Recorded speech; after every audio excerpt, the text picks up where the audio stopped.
ये सच्ची कहानी आपको सिखा देगी कि एक प्रजा भी राजा को खरीदने की हिम्मत रखता है। सिनेक्राफ्ट एक्सप्लेनिंग एयर। ये कहानी शुरू होती है 1984 में, जहां हमें सोनी स्कॉट को दिखाया जाता है जो नाइकी कंपनी में काम करता है।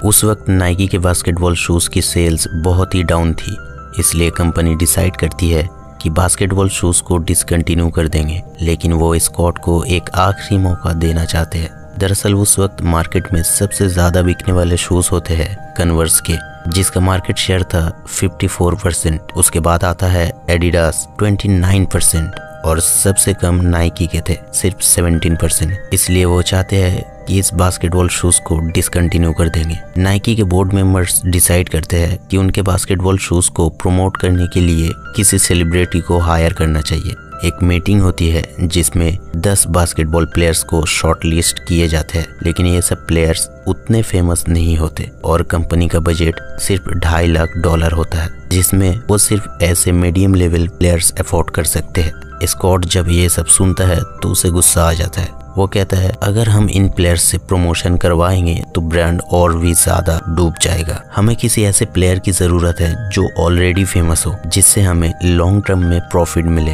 वो गुस्से में वॉशरूम चला जाता है, जहां उसका कलीग रॉब उससे मिलता है। वो कहता है मेरे पास एक नाम है और वो है माइकल जॉर्डन। रॉब कहता है अगर हम माइकल जॉर्डन को साइन कर ले तो नाइकी की तकदीर बदल सकती है, लेकिन इसके लिए हमें बजट $2.5 लाख से बढ़ाकर $5 लाख करना पड़ेगा। इस बीच एडिडास मार्केट के सारे बड़े प्लेयर्स को साइन कर रहा होता है और नाइकी पे प्रेशर बढ़ने लगता है। लेकिन जब स्कॉट सीईओ के पास जाता है तो सीईओ क्लियरली कहता है हमें बास्केटबॉल शूज में ऑलरेडी लॉस हो चुका है, इसलिए हम रनिंग शूज पे फोकस करेंगे, बजट इंक्रीज नहीं होगा। स्कॉट थोड़ा डिसअपॉइंटेड होता है और घर जाके टीवी पे माइकल जॉर्डन का मैच देखता है। उसकी परफॉर्मेंस देखकर वो शॉक हो जाता है, एकदम गेम चेंजर। यही मोमेंट होता है जब स्कॉट डिसाइड करता है बास्केटबॉल शूज के लिए सिर्फ एक ही बंदा होना चाहिए, माइकल जॉर्डन।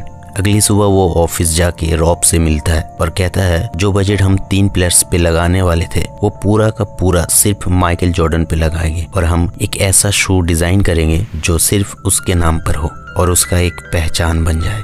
रॉब उसे वार्न करता है ये रिस्क बहुत बड़ा है, एडिडास और कन्वर्स उसे ज्यादा पैसा दे सकते हैं और अगर हम फेल हुए तो सब कुछ खत्म हो सकता है। पर स्कॉट का डिसीजन पक्का होता है। वो डायरेक्टली माइकल जॉर्डन के मैनेजर को कांटेक्ट करता है, लेकिन मैनेजर तुरंत मना कर देता है। वो कहता है इतना कम बजट में जॉर्डन काम नहीं करेगा, एडिडास और कन्वर्स ऑलरेडी इंटरेस्टेड है। फिर स्कॉट माइकल जॉर्डन के कोच से मिलता है जो उसका पुराना दोस्त भी होता है। कोच बताता है माइकल पर्सनली एडिडास को लाइक करता है। प्रैक्टिस के वक्त वो एडिडास के शूज पहनता है और मैच के वक्त कन्वर्स के, क्योंकि उनकी टीम का स्पॉन्सरशिप कन्वर्स के साथ है। कोच एक और इम्पोर्टेंट बात बताता है, जॉर्डन अपने डिसीजन खुद नहीं लेता, उसकी मॉम ही सब कुछ डिसाइड करती है। ये सुनकर स्कॉट के चेहरे पर एक कॉन्फिडेंस से भरी हुई स्माइल आ जाती है, लेकिन कोच वार्निंग देता है उसकी मॉम से डायरेक्ट कांटेक्ट मत करना वरना फेडरेशन तुम्हें बैन कर सकता है। लेकिन स्कॉट रिस्क उठाता है और नॉर्थ कैरोलिना चला जाता है जहां जॉर्डन का घर है।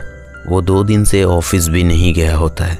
रॉब उसे कॉल करता है और जब पता चलता है कि वो नॉर्थ कैरोलिना पर है तो उसे पता चल जाता है स्कॉट जॉर्डन के घर गया है और रॉब टेंशन में फोन काट देता है। स्कॉट जॉर्डन के घर पहुंचता है, उसकी मॉम और डैड उससे मिलते हैं। जैसे ही मॉम को पता चलता है कि वो नाइकी से आया है वो तुरंत कहती है ये रूल्स के अगेंस्ट है, किसी प्लेयर्स के घर आना अलाउड नहीं होता। स्कॉट कहता है बस 5 मिनट दीजिए मुझे। मॉम थोड़ी देर सोचती है, फिर वो मान जाती है। स्कॉट उन्हें समझाता है अगर जॉर्डन ने कन्वर्स साइन किया तो उन्हीं लेजेंड की लिस्ट में आ जाएगा जो पहले ही कन्वर्स के एम्बेसडर रहे हैं। एडिडास में अभी सीईओ की डेथ हुई है, लीडरशिप अनस्टेबल है, लेकिन नाइकी छोटी कंपनी है। जॉर्डन ने हमें साइन किया, पूरी दुनिया का ध्यान उस पे आएगा। हम जॉर्डन के नाम से एक कस्टम शू लॉन्च करना चाहते हैं, लेगेसी बनाना चाहते हैं। फिर स्कॉट ऑफिस लौट आता है। कुछ देर बाद जॉर्डन के मैनेजर का कॉल आता है और वो कहता है दोबारा ऐसी हरकत मत करना, जब तक मैं मैनेजर हूँ जॉर्डन तुम्हारे साथ काम नहीं करेगा। स्कॉट कामली कहता है मंडे को मिलते हैं। दरअसल जॉर्डन ने मंडे को मीटिंग के लिए हाँ कर दी होती है। सीईओ स्कॉट से पूछता है तुम बिना बताए जॉर्डन के घर क्यों गए। स्कॉट कहता है मैं किसी भी कॉस्ट पर माइकल जॉर्डन को साइन करना चाहता हूँ। सीईओ कहता है अगर जॉर्डन का मूड बदल गया तो पूरी डील कैंसिल हो जाएगी। स्कॉट बोलता है अगर ऐसा हुआ तो मैं नाइकी छोड़ दूंगा। अब स्कॉट रॉब के साथ मिलकर शू डिजाइनर के पास जाता है। डिजाइनर एक यूनिक डिजाइन दिखाता है रेड कलर में, लेकिन NBA का रूल होता है शू का 51% व्हाइट कलर होना चाहिए। अगर ऐसा नहीं हुआ तो $5000 का फाइन लगेगा हर मैच में। रॉब कहता है फाइन की फिक्र मत करो, कंपनी बेयर करेगी। डिजाइन अप्रूव होता है, अब नाम डिसाइड करना होता है। डिजाइनर कहता है ये शू माइकल के लिए है तो नाम होना चाहिए एयर जॉर्डन। दूसरी तरफ जॉर्डन की मॉम कन्वर्स जाती है। उन्हें बताया जाता है कि एड में जॉर्डन के साथ 2 और प्लेयर्स भी होंगे और ये बात उन्हें निराश कर दिया। फिर वो एडिडास जाती है पर वहाँ उनको डिजाइन पसंद नहीं आता और वहाँ कोई भी डिसीजन मेकर भी नहीं होता। वो वहाँ से भी निराश हो जाती है। इधर स्कॉट का डेडिकेशन इतना होता है कि वो ऑफिस में ही सो जाता है। सीईओ उसे देखता है और कहता है हम जॉर्डन के ऐड के लिए ऑफिशियल अनाउंसमेंट देने के लिए रेडी है। ये एक बड़ी बात होती है क्योंकि किसी भी प्लेयर को साइन करने से पहले ऑफिशियल स्टेटमेंट देनी पड़ती है। अब सबसे बड़ा चैलेंज होता है डील क्रैक करना। मीटिंग डे आता है, नाइकी का पूरा स्टाफ रेडी होता है। जॉर्डन और उसके पेरेंट्स को स्पेशली उनके लिए डिजाइन किया गया शू दिखाया जाता है। प्रेजेंटेशन भी होती है, लेकिन जॉर्डन की मॉम बोर होने लगती है। स्कॉट ये नोटिस करता है और प्रेजेंटेशन स्टॉप कर देता है। वो डायरेक्टली माइकल जॉर्डन से कहता है तुम टैलेंटेड हो, तुम्हारा कैरियर लॉन्ग चलने वाला है, लेकिन कब तक चलेगा ये कोई नहीं जानता। बाकी कंपनीज तुम्हें पैसे देंगे, लेकिन हम तुम्हारा लेगेसी बिल्ड करना चाहते हैं। नाइकी तुम्हारे नाम का शू बनाएगा और दुनिया तुम्हें इस नाम से हमेशा याद करेगी। जब लोग ये शू पहनेंगे तो वो तुम्हारी पहचान पहनेंगे। जॉर्डन की मॉम वहाँ से बिना कुछ जवाब दिए चली जाती है और अब स्कॉट फोन का इंतजार कर रहा होता है और 4 दिन इंतजार करने के बाद जॉर्डन की मॉम का कॉल आता है। वो कहती है हमने एडिडास और कन्वर्स कैंसिल कर दिए है, लेकिन हम तुम्हारे साथ तभी डील साइन करेंगे जब हमें रॉयल्टी मिलेगी। यानी हर जूता बेचने पर जितना भी प्रॉफिट होगा उनमें से कुछ परसेंटेज उन्हें चाहिए, साथ ही एक मर्सिडीज कार भी। स्कॉट शॉक हो जाता है क्योंकि ऐसी डिमांड किसी प्लेयर ने पहले कभी नहीं की होती।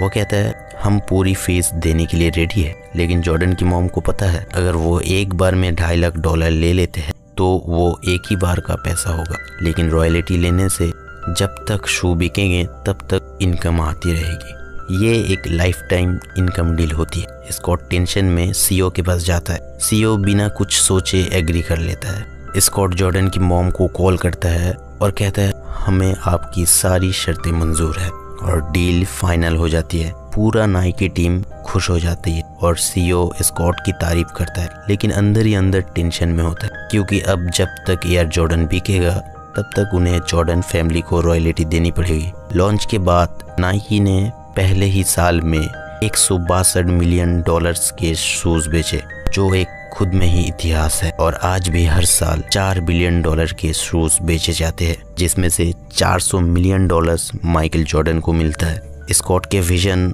और डिसीजन ने नाइकी को टॉप पे पहुंचा दिया और 2003 में नाइकी ने कन्वर्स को खरीद लिया, जो कभी मार्केट का किंग हुआ करता था। ये थी कहानी फिल्म एयर की। उम्मीद है आपको ये कहानी पसंद आई होगी।